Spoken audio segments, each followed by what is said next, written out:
But you mentioned 1.5 billion so far. Yeah, dollar, not naira. Yes, $1.5 billion. More than, yeah. It's expended by the U.S. government or by... No, by both the country and international donor agencies.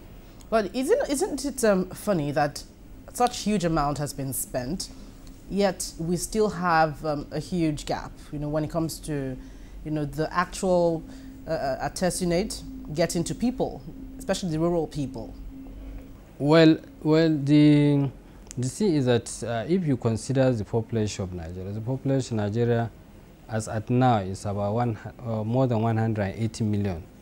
And if you see the size of Nigeria, and if you see the type of terrain in Nigeria, if you see our socio-economic differentiation, if you see the hard range, the country has level of literacy, etc., and also issues of infrastructure and health manpower. We still have a long way to go. So you need a lot of resources to bring all this on board. Now, if you go to the rural area, the most rural area, you will see a health worker, maybe community health extension worker, able to do rapid diagnostic tests, and then before she treats somebody with malaria. And the problem is that not all fevers are malaria. So unless you have a tool that you can diagnose that is malaria, even if you give the person anti-malaria, you find that the person will not be okay. It may be the child may have maybe respiratory tract infection, may have boil infection in the ear, may have urinary tract infection, etc. So resources are really needed to address, and Nigeria is one of the highest burden. About 97% of Nigerians are at risk of malaria. So you just imagine. And you find that the number of people, especially children under 5, the episodes they have of malaria is almost 2 to 4 per year. So for an individual, in a year, you need maybe about 4 courses of anti-malaria, and it's enormous amount of money.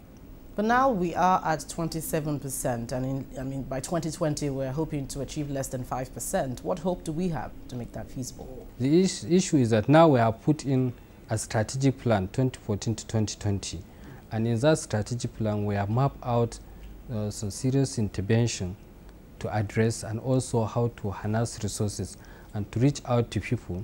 So whatever that we are able to bring out as an intervention, the people give us all the necessary support it requires. And that is why even in this year's theme, when we say end malaria for good, we say what role are you going to play? Because if you and I, we leave gutters in front of our house, we leave all tires, all cans with water collection where the mosquito will breed, no matter what resources you put, you will not make an impact. But so far, we have seen a lot of improvement. For instance, Lagos, a lot of reclamation of land was done. If you know Morocco before and Lekki now, you discover that when in those days of Morocco, the number of mosquitoes in that place and the current situation, there is drastic difference. So we hope that if we do so many innovative and new innovations are also coming. Now, last year you adopted a strategic plan to ensure the elimination of malaria, in Nigeria. Really, let's understand what's that plan really entail. Well, as I was telling you, the plan is to run from 2014 to 2020, and the target of that plan is for us to reach pre-elimination. And when you reach pre-elimination, it means that if you assess maybe about 1,000, only less than 5% will be positive for malaria, and that is what we are trying to achieve. So to achieve that, all these other interventions that I've told you, either is prevention using the long-lasting insecticide, whether it's the indoor residual spray, whether it's larvicidin that kills the larva of the mosquito, whether if you have malaria and it's diagnosed with RDT or microscopy, you are treated with the ACT, which is the quality assured ACT that can treat malaria. And so far we have also banned use of monotherapy like chloroquine, because we find that they are not effective, and some other drugs. And we have also done a lot of behavioral change to prevent people. There is some part of this country that if a child has malaria during the peak of the rainy season, they will say it's because of the lightning. They will say because it's witch. so many all those things. You know, we have to take measures to reverse all these things. Are people really aware that chloroquine shouldn't be taken? We have officially banned it, you know, and we have also discouraged government and even the private sector from procuring it. So if you see chloroquine and people using chloroquine, it's either a smuggled chloroquine, or for some people that are very adamant in insisting, you know, sometimes all practice never die of, you know, because the chloroquine has like analgesic effect. So if you take chloroquine, you will get temporary relief because it's an analgesic, just like paracetamol. But meanwhile, the parasite is still in your body doing the damage.